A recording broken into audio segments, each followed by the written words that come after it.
Le centre de gravité des crispations internationales a changé de latitude. Ce n'est plus l'Est européen qui concentre les regards, mais la chaleur écrasante de la zone Caraïbe. À quelques encablures du Venezuela, Washington déploie méthodiquement une architecture militaire d'envergure. Le discours officiel est bien rodé. Neutraliser des réseaux de narcotrafic réputés gangréner la région. Une explication commode. Car à mesure que les moyens engagés s'accumulent, une interrogation plus dérangeante s'impose. Cette démonstration de force vise-t-elle réellement les cartels ou protège-t-elle surtout des intérêts énergétiques titanesques tapis dans les profondeurs du bassin de Laureno? Fin septembre 2025, Washington décide de durcir le ton. Sous le prétexte officiel de la lutte contre les cartels, les opérations militaires s'intensifient. D'abord, 6 drones MQ-9 Reaper sont déployés à Porto Rico. Il faut être clair, ce ne sont pas de simples appareils de surveillance, ce sont des killers, capables de frappes de précision, le même type d'appareil utilisé pour les opérations antiterroristes. Peu après, un avion radar E-3 Sentry, un AWACS, est repéré. Il vole dans l'espace international, mais juste au large des côtes vénézuéliennes. Et détail crucial, il vole sans transpondeur actif afin de ne pas être facilement identifié. À Caracas, la tension monte. Le ministre de la Défense, Vladimir Padrino López, prend la parole. Il accuse les États-Unis d'avoir doublé leur vol de renseignements depuis août et prévient que la défense aérienne est en alerte maximale. Mais la pression ne vient pas que du ciel. Washington tente d'obtenir l'accord de l'île de la Grenade afin d'y prépositionner des moyens militaires. La Grenade, c'est un point stratégique à seulement 160 km des côtes vénézuéliennes. L'objectif est clair, surveiller les routes maritimes, intercepter des navires et faciliter des frappes rapides. Pour le gouvernement de la Grenade, le piège est périlleux. Accepter ce partenariat, c'est risquer des représailles politiques directes de Caracas. Et puis, en mer, l'intensité monte d'un cran. En l'espace de 2 semaines, 4 navires sont pris pour cible par la marine des États-Unis. Les 2 dernières frappes sont filmées. Les images montrent des explosions violentes. Le bilan est d'au moins 4 morts. Caracas crie à l'agression armée, une violation pure et simple du droit international. Le 1er octobre 2025, l'escalade devient juridique. Donald Trump notifie officiellement le Congrès. Les États-Unis sont désormais engagés dans un conflit armé non international. C'est une qualification technique, mais lourde de sens.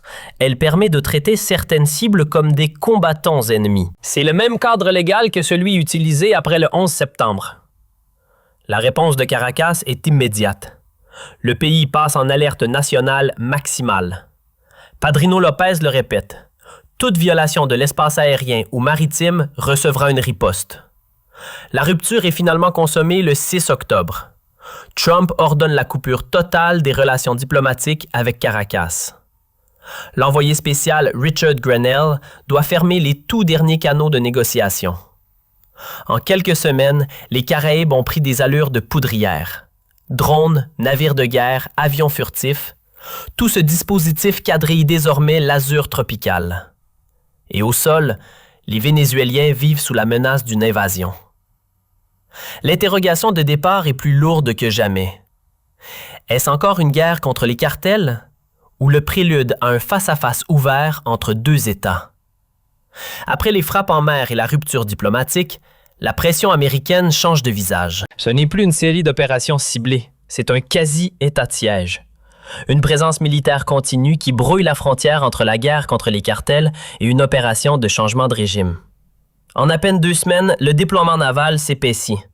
Un groupe aéronaval complet manœuvre désormais à environ 128 km des côtes vénézuéliennes. La distance est courte, la posture est sans ambiguïté. Rester à portée d'action immédiate.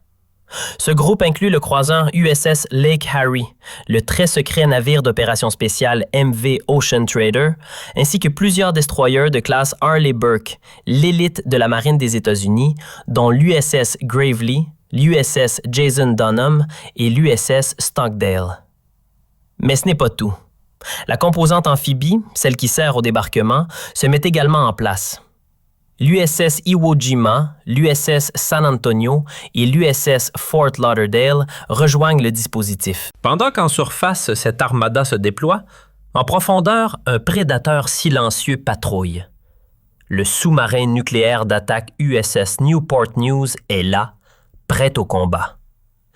Sur mer et sous la mer, l'architecture militaire américaine s'étend et se verrouille. C'est l'image d'un encerclement méthodique juste aux portes de Caracas. Face au déploiement massif de l'armada américaine, la réponse de Caracas est sans ambiguïté. Le pays orchestre une véritable mise en scène de sa résilience militaire.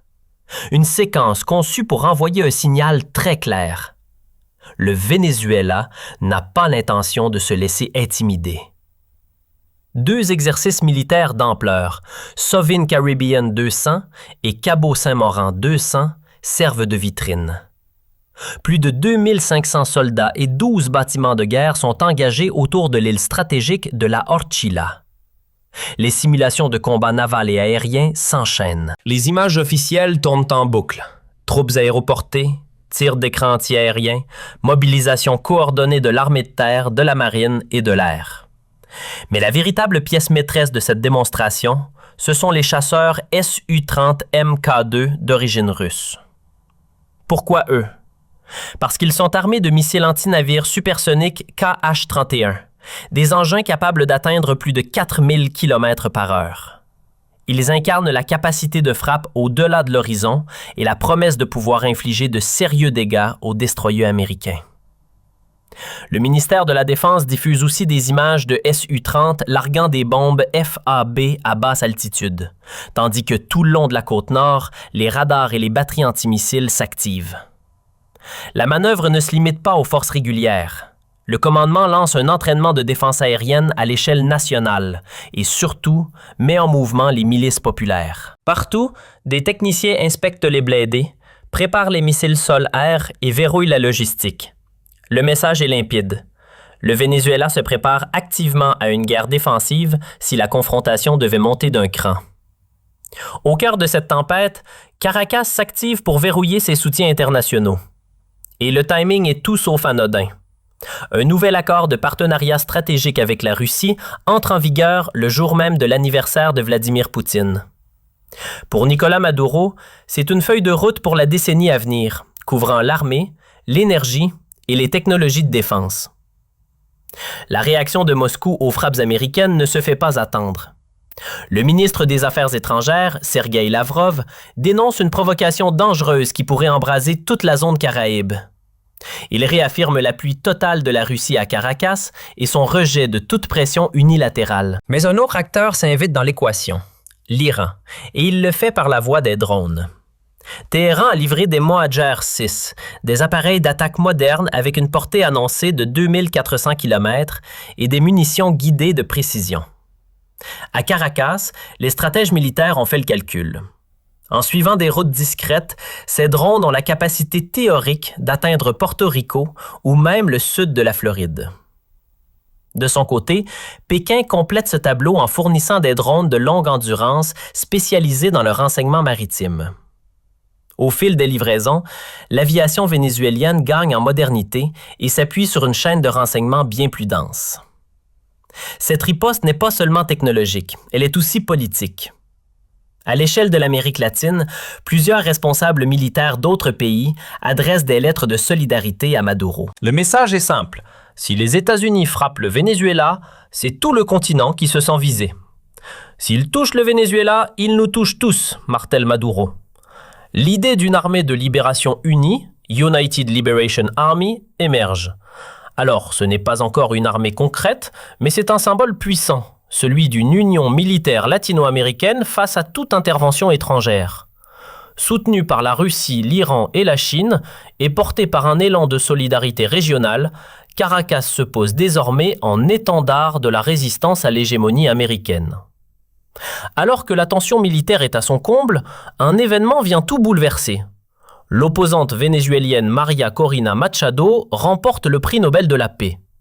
Ce qui aurait dû être une célébration devient immédiatement un catalyseur politique explosif.